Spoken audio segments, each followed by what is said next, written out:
There's a moment, a tiny fracture in the night, that, if you're paying attention, splits open the whole foundation. For me, it happened at 9:42 p.m. Somewhere between the second round of appetizers and the surprise cake, at the highest floor of a trendy panoramic restaurant in Denver. We were there for Laura's birthday, her 34th, and she'd pulled off what she always did. Made the night look effortless, curated. A guest list that included friends, co-workers, nonprofit board members, 2 exes she was somehow still close with, and a few new faces I hadn't met before. Even the restaurant staff seemed to treat her like someone important. Everyone adored her. I was used to that. It wasn't the kind of night where you expected anything to go wrong. And maybe it didn't. Maybe it just shifted. Mark was sitting diagonally across from me, talking to a woman from the foundation about something to do with donor dinners. I wasn't really listening. I was watching Laura, who was flitting between tables like she'd choreographed the layout herself. She always had a way of making the night orbit her without making it obvious. She never lingered too long with anyone, never got cornered, never looked flustered. She made it look like she was floating through the party instead of hosting it. Then something caught my eye, something quiet. Mark had a drink in front of him, bourbon on the rocks, sweating slightly in the low amber light of the table candles. It was nearly identical to mine, which made sense. He and I had similar taste. Same watch brand, same shoes once. We used to laugh about it. But what didn't make sense was the lipstick mark. A clean print on the rim of his glass. Perfectly shaped. Deep berry red. The exact shade Laura wears when she's dressing to be remembered. Poison Kiss. That's the name of it. I'd bought it for her during a trip to Santa Fe 2 years ago. She said it made her feel dangerous but classic. I knew it. I knew it like I knew the freckles on her shoulder or the way she tucked her hair when she was thinking. I stared at the glass longer than I should have. Long enough to register that Mark hadn't taken a sip since it appeared. He was still talking, gesturing occasionally with his hands, laughing politely, but the drink sat untouched. I looked at Laura. She was only a few feet away, laughing with her old college roommate, the one who overshares after 2 drinks and doesn't remember the next day. Laura had one hand curled around a glass of white wine and the other casually brushing her hair back. And that's when I noticed the other thing. Her wrist. The inside of it. Normally, Laura wore a light floral perfume. Something subtle and crisp, like orange blossom or fresh linen. Something you caught as she passed, never overwhelming. But tonight, as she moved past our table, the scent was different. Heavier. Woodsy. Spiced in a way that didn't belong to her. And not a trace of her usual perfume anywhere. I didn't realize how much I'd grown used to that scent until it wasn't there. Instead, this was masculine. Subtle but unmistakably so. It reminded me of a men's cologne I'd once tried and abandoned for being too bold. And it was clinging to her wrist like a fingerprint. Something knotted in my chest, low and tight. And that's when she saw me. Just a flick of her eyes over her shoulder, and she clocked it. The glass. My gaze. The moment. And then everything changed. She didn't flinch. Didn't pause. She pivoted. She walked to the table and, with a practiced smile, lifted her glass high. To surviving another year of my chaos, she said, her voice light and magnetic. May next year be quieter, but probably won't be. Everyone laughed. Cheers rang out. Hands lifted in response. Mark smiled. I lifted my glass a second too late. Then, as she lowered her glass, Laura made the switch. Like it was nothing. She reached across the table to me, deliberately, carefully, and swapped the 2 bourbon glasses. Took mine, gave me Mark's. The one with the lipstick. Oops, she said. That laugh in her throat like a reflex. I think we got these mixed up. I stole your drink. She didn't wait for a reaction. She was already turning, already folding back into the conversation with someone else. And suddenly there was music playing again, and the waiter was bringing out the cake, and someone was singing off-key, and the moment was buried under noise. I looked at the glass now in front of me, still untouched, lipstick intact. From a distance it looked like nothing, just a mix-up at a loud party. A toast, a laugh, a glass in the wrong hand. But the way she handled it, the timing, it didn't feel accidental. Felt prepared. Like she had a plan for exactly this situation. A switch, a joke, a wave of noise to cover the quiet crack in the wall. And it worked. No one else noticed. Not Mark, not her college roommate, not even the waiter. But I noticed. I sat there holding a glass that I was never supposed to notice. One she didn't expect me to connect to her.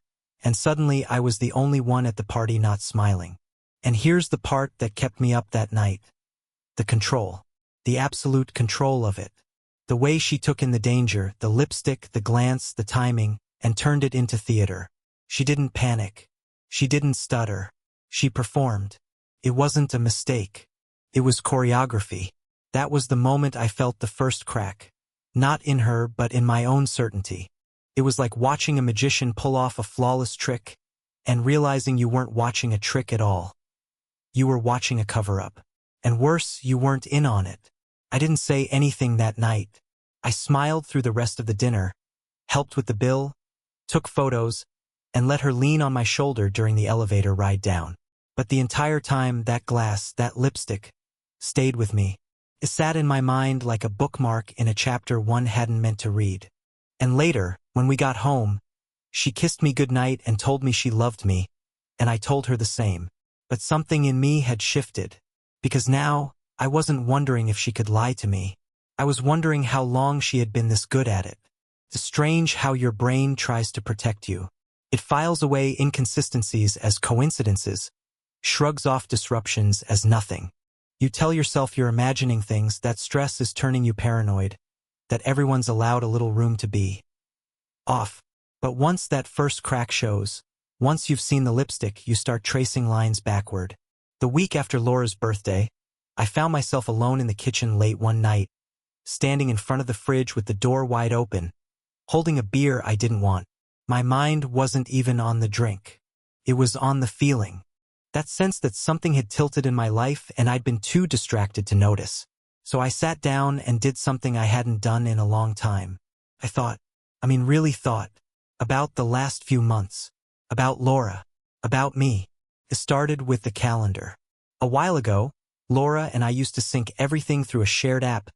Dinner plans, trips, doctor appointments, even mundane reminders like replace air filters or buy almond milk. It was our way of staying connected. A tiny digital thread running through our lives. But sometime this spring, she suggested we switch to a different app. One she said her foundation used that had way better functionality. I didn't think much of it. She sent me an invite and we both installed it. Only later did I realize she'd stopped adding me to most events. At first I assumed she'd forgotten, but when I asked, she said, "Oh right, I've just been slammed. I'll add you later." She never did. Then there were the passwords. She used to log into things on my laptop all the time, Netflix, her Gmail, even the foundation portal when she was too lazy to grab hers. We didn't keep secrets about stuff like that. But somewhere along the way, her passwords stopped working. "Guess they updated their security," she said once, with a shrug and a kiss. "I'll send you the new ones later." She never did. Again. And it wasn't just tech stuff. It was habits, patterns, smells. I remember her coming home in April from a long day of meetings, looking drained. She dropped her bag in the hallway and headed straight for the shower. Still in heels, her earrings clinking softly as she walked. No kiss hello. No hey babe. Just steam and silence behind a locked door. At first I chalked it up to work. Fundraising season always made her tense. But then it became a ritual. She'd get home late, go straight to the shower, emerge 20 minutes later in a robe, her skin flushed, her hair damp, and her face unreadable. And she never smelled like herself. Laura used to wear this soft, almost translucent perfume. It reminded me of fresh sheets and citrus and early mornings. It was uniquely her. I would have followed that scent through a crowded airport and found her in seconds. But now, it was gone, replaced by something denser, something woodsy, something male. She said she'd switched brands, that she was trying something richer, but it never smelled right on her. Not like her, more like someone else's scent pressed into her skin. And then there were the rideshares. First, they made sense. Her car was in the shop. Except, it never left the driveway.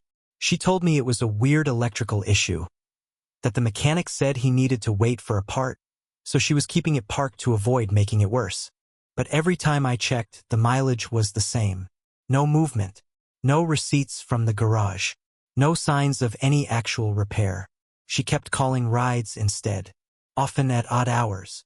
Once at 11:30 p.m. on a Sunday. Another time, she took one to her off-site retreat, which she said was mandatory for the board.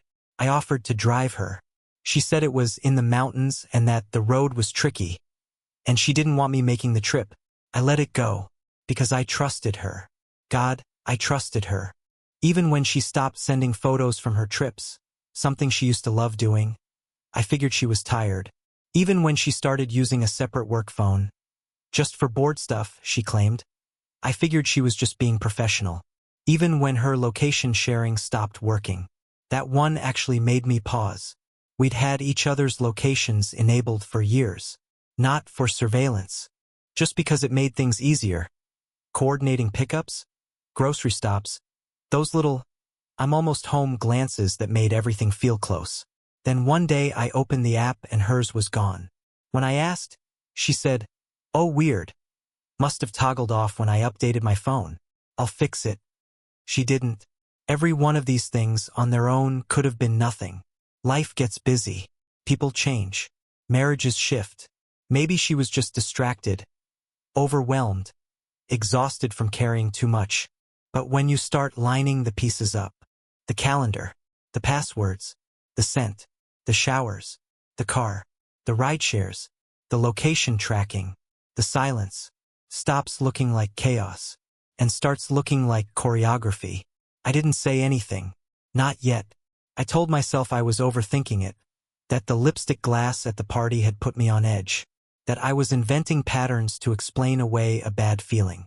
But the truth is, I'd seen this shape before. Not with Laura. Not even in my own life. But in other people's stories.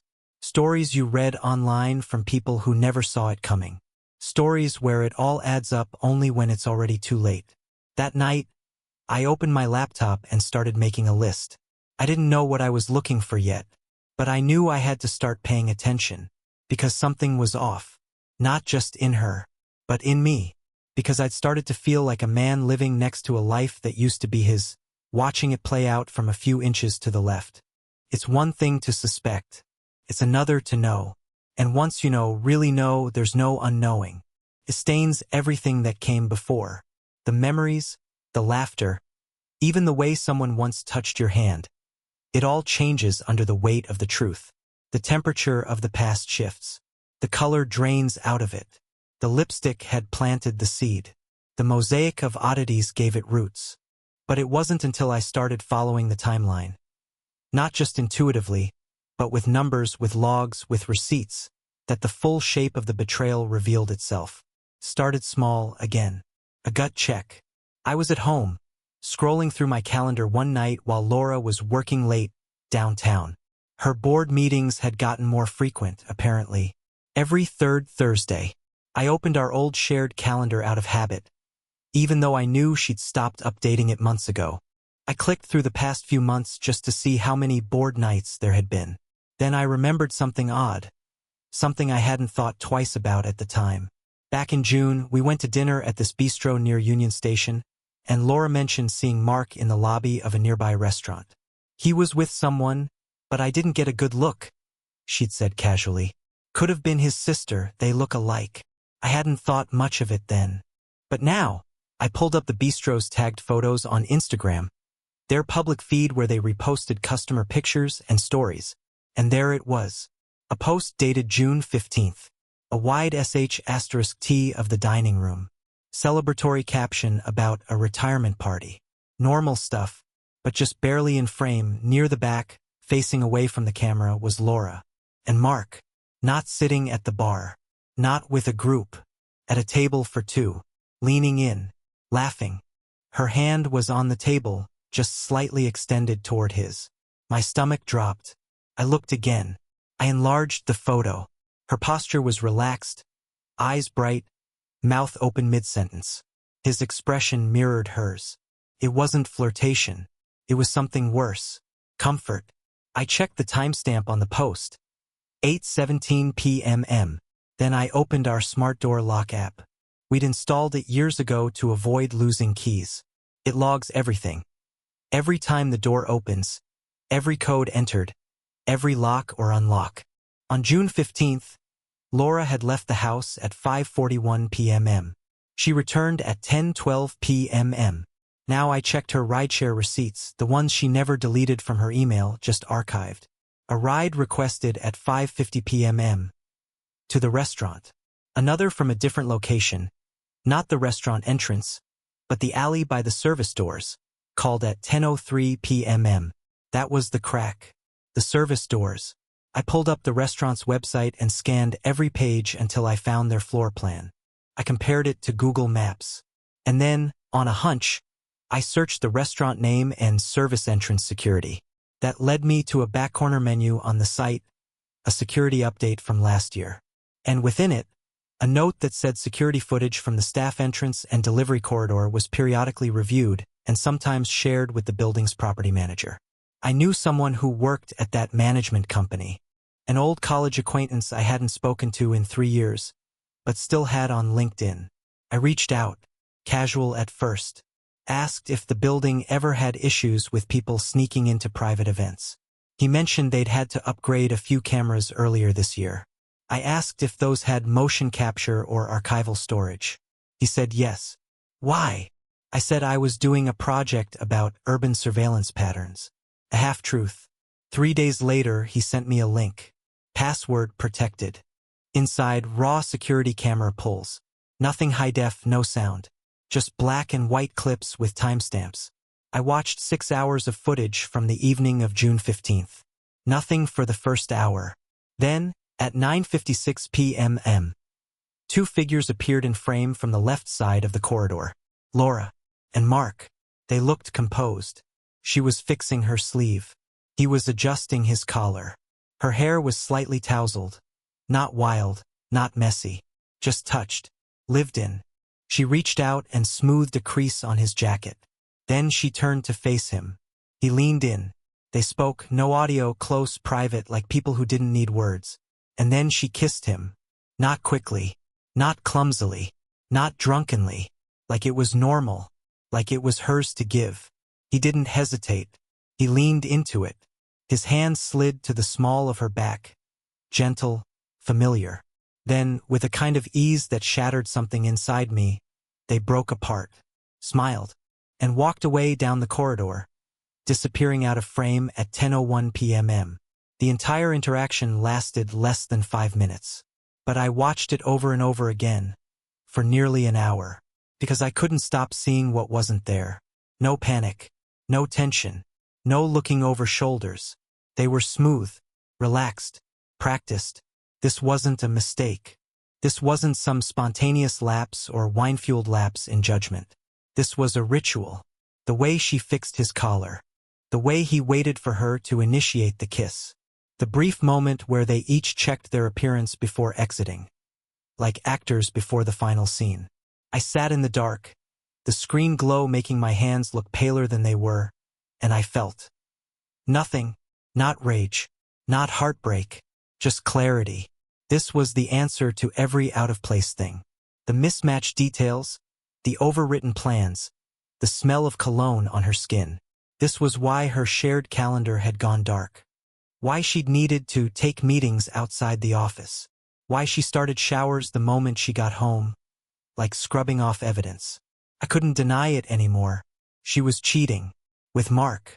And not in the way that's impulsive or reckless or driven by heat. No, this was something far colder. Intentional. Controlled. And maybe, worst of all, successful. I sat back in my chair and let the screen go dark. That's when it really hit me. Not just that she was cheating, but that I'd become a supporting character in her version of our life. A man written into the script as a husband, but cut from most of the scenes. And she'd gotten so good at it, I hadn't even noticed. Not until now. After I watched the footage. After the kiss. The smile, the practiced exit. Something inside me didn't break. It hardened. I didn't scream. I didn't throw things. I didn't even confront her. That version of me, the one who might have panicked or begged or demanded answers, was already gone, replaced by someone colder. Someone watching everything with a kind of quiet detachment. Because now I understood. This wasn't about love or lust. This was structure. I needed proof not just of the affair but of the scale. The system underneath it. The machine she'd built to keep the lie running. And I knew exactly where to start. Laura had an old MacBook she kept in the home office, supposedly used only for board documents and nonprofit files. She had a newer work-issued laptop too, which she took everywhere. But that old machine, it stayed on the desk, mostly untouched, gathering dust. She never really logged out of anything on it. That was always her weakness. A kind of digital carelessness that didn't match the control she showed in person. She trusted the illusion of privacy too much. I waited until she left for her foundation's quarterly offsite, a 3-day retreat upstate. She said it was held at a converted artist colony near a lake. No service, barely any Wi-Fi, she'd warned with a wink. But I'll check in when I can. Perfect. As soon as her car was out of sight, I walked into the office, sat down at the desk, and opened the laptop. No password. She hadn't even changed the user login. The desktop was clean, too clean, just a couple folders labeled Admin Docs and Donor Roll. But I knew better than to trust the surface. I opened Finder, then started digging through hidden files. Within minutes, I found a buried folder in the library cache titled _archive_not_. She'd tried to bury it under system noise, but she wasn't counting on me knowing how to search by file type and metadata. Inside were photos, dozens of them, taken over the past year. Some were selfies, Laura in front of cabin windows in robes on balconies, but none of them had me in the frame, or even any reference to me. Others were photos of rooms. Minimal furniture, open layouts, fireplaces, empty wine glasses, blurred figures behind curtains. In one, I saw Mark's wristwatch on a nightstand. In another, a reflection of him, shirtless. In a glass shower door she must have thought would mask him. I opened the file info on each image. Most had been stripped of location data, but not all. The ones that weren't pointed to the same handful of coordinates. A loft in Boulder. A rental house near Grand Lake. A cottage outside of Estes Park. I plugged each address into her rideshare history. They matched. So did the Airbnb receipts. She'd booked them under an alias, initials only L.J. tied to a Gmail I'd never seen before. But the confirmation emails had been forwarded to her main inbox, likely by accident. I found them archived, not deleted, buried under a filter that labeled them as Foundation Retreat. Even the billing was masked, charged to a prepaid digital credit card registered under her maiden name. Took me half an hour to trace it. The billing address matched the one she used in college. A leftover identity she'd revived for convenience. I kept going. Opened her work folders. Dug through documents. Found something called Board Comms Master Template. Docs. Inside were form letters. Excuses. Drafts of emails she could customize for each trip. Things like, due to unforeseen scheduling conflicts, I'll be joining the team remotely. Thank you for your flexibility as I address a personal family matter. I remain fully committed to our mission. Attached is a progress summary in lieu of in-person updates. All pre-written. All predated. She didn't just lie in the moment. She planned the lie in advance. She prepared for every alibi like it was a project proposal. The worst part came when I found the scripts. Yes, scripts. A document titled, If N Asks, buried inside a folder marked, Comms Backups. It was a list of responses, written out like lines in a play. If he asks about location sharing, must have turned off with the update, I'll fix it later. If he notices the sent change, I switched to something more mature, wanted a change. If he questions rideshares, the car's still in the shop, the parts backordered. If he gets suspicious, I feel like you don't trust me anymore. Why? Reading it felt like standing outside my own life and watching it on a screen. I scrolled to the end of the doc. Final entry. If everything fails, cry. Say, I don't know what's wrong with me. Say, I'll go to therapy. Say, I never meant to hurt you. Mean none of it. I sat back in the chair, breath shallow. She had a playbook, a manual for damage control, an entire behavioral system designed to manipulate me when cracks appeared. She knew my rhythms, my hesitations, the exact pressure points where guilt could be planted. And she'd scripted out how to exploit them. This wasn't infidelity. It was operations. I opened her cloud drive, exported everything I'd found, every folder, every image, every PDF. I copied it to an encrypted external drive and backed that up to a secure private server. I wasn't just hurt anymore. I was documenting, because now I knew this wasn't going to be a conversation. It was going to be a process. I thought about all the times she'd looked me in the eye and said she loved me, all the mornings she'd made coffee and kissed my cheek, all the times she'd texted, be safe, or miss you already, while in bed with someone else. None of it was spontaneous. None of it was real. The woman I thought I knew had been replaced, not with someone else but with a strategist, planner, a project manager with a heart-shaped face and eyes that could summon sympathy on command. By the time she got home 3 days later, I had already locked everything down. And she walked in smiling, suntanned, carrying a bottle of local wine in one hand and a tote full of laundry in the other. She kissed me like nothing had changed, but everything had. Because now I wasn't just her husband. I was the system administrator auditing her secret campaign. And I was just getting started. Some betrayals feel like a knife to the chest. This one felt like reading a business plan.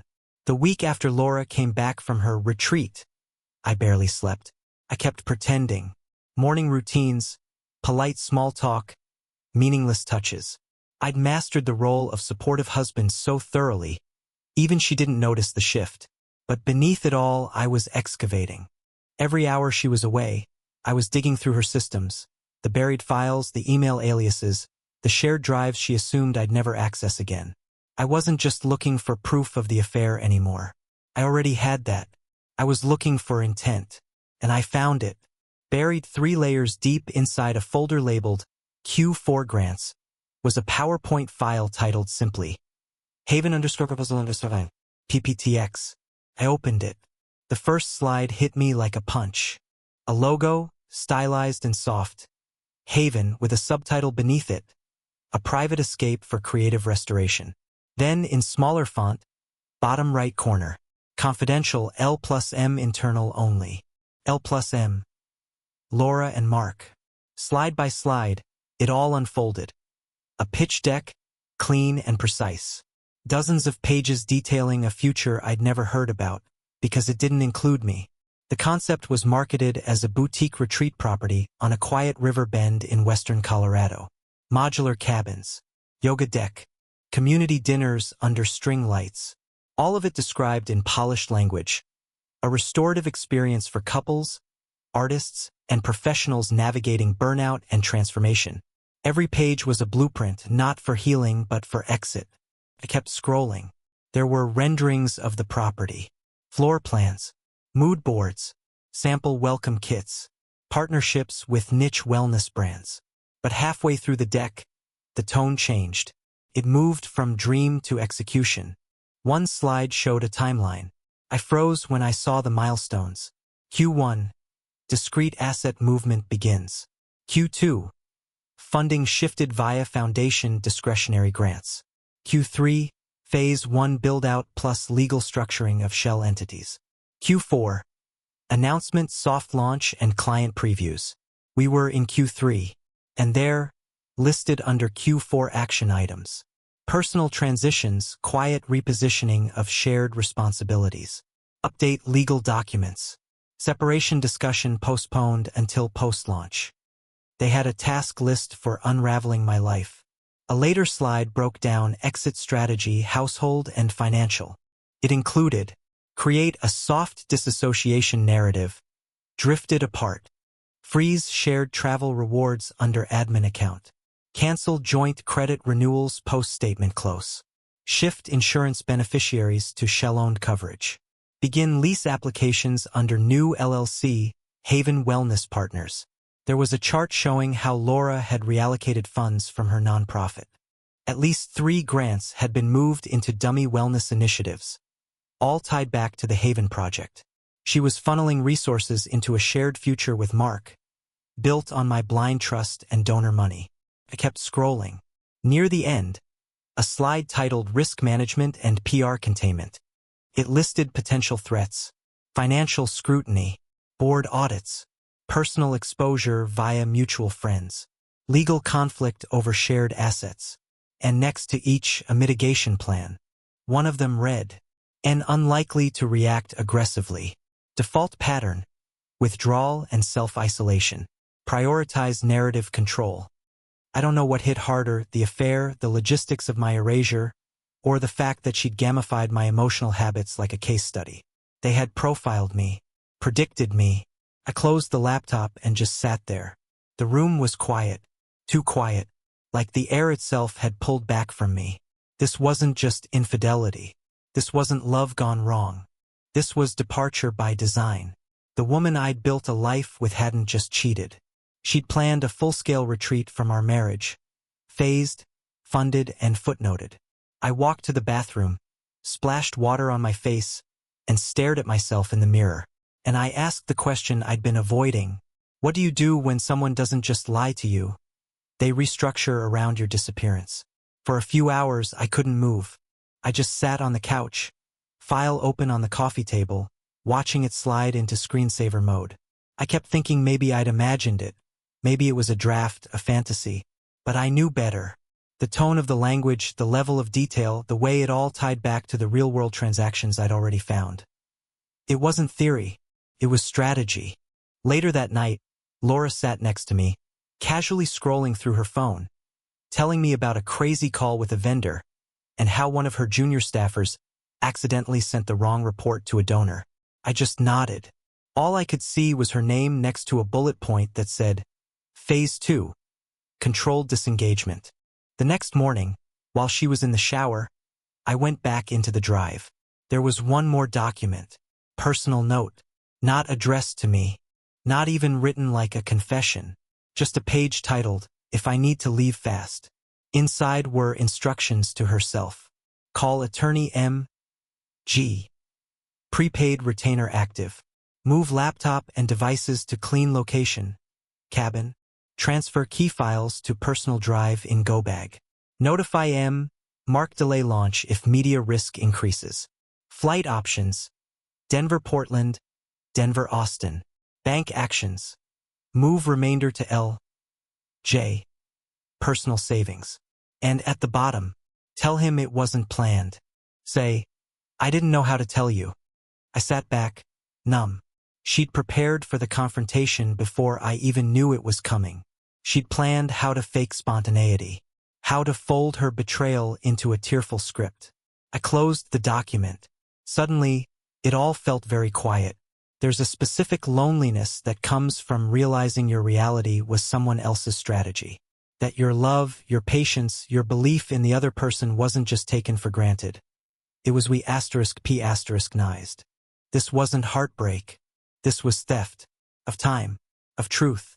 Of the life I thought I was living. But the one thing Laura didn't plan for was what I would do next. She assumed I'd isolate. Shut down. Let her control the fallout. She was wrong. I wasn't going to confront her. I was going to intercept her. I gathered everything: rideshare logs, financial transfers under Laura's maiden name, trip overlaps with Mark's calendar. I built a timeline, backed up files, consulted a lawyer, froze joint accounts, and filed a quiet ethics complaint against the foundation. She built a system on secrecy. I was going to dismantle it with evidence, not emotion. I didn't want revenge. I wanted documentation and control before she made her next move. Laura's next birthday was a launch party in disguise. She brought Mark. I brought Emily, his wife. Mid-toast, I played the footage. The kiss, the secret rentals, the payments. The room fell silent. Smiles cracked. Within days, the Haven lease collapsed.